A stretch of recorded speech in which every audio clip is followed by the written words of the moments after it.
Priya Nair. I'm the Director of Intensive Care here at St. Vincent's Hospital in Sydney.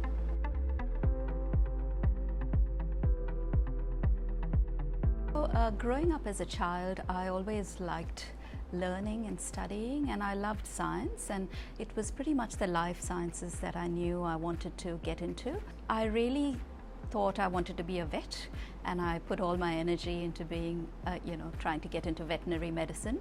I grew up in India and there wasn't really an opportunity to do that, and so I sort of chose medicine because that was possible and available to me, and it did seem like something that ticked all the boxes in terms of wanting to make a difference, wanting to care for people, and just the learning and science really attracted me to it.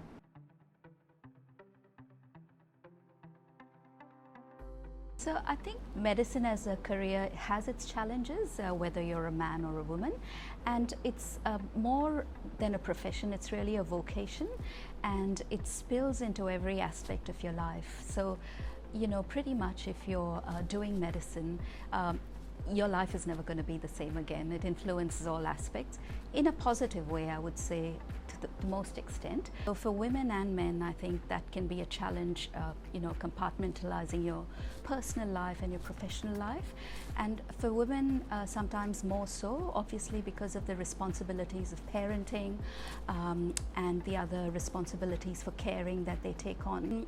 There is, of course, medicine over the years has been a traditionally male profession and male-dominated profession. There is maybe sometimes an unconscious bias. We're not conscious that we're making that discrimination, but I think it does come into it to some degree.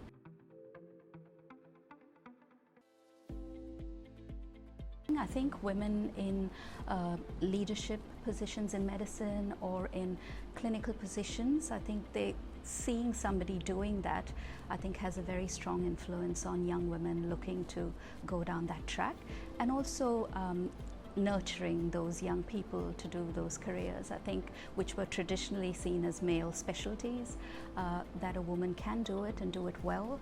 I think that role modeling is probably the most important. I think St. Vincent's is unique in a way because, as we know, from the Sisters of Charity, we have very strong women in a leadership position, may not be in medicine, but they have led and developed these hospitals and shown that compassionate leadership, that those what are traditionally labeled female qualities as being successful in leadership. So I think that from the beginning sets us off to a good start at St. Vincent's.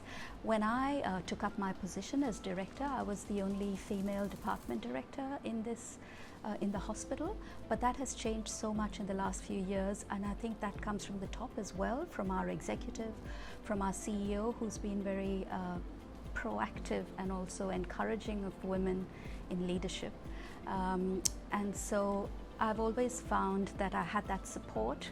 I work in an all-male department. I'm the only woman in my department, but I'm the director, and I get really good respect and support from my team.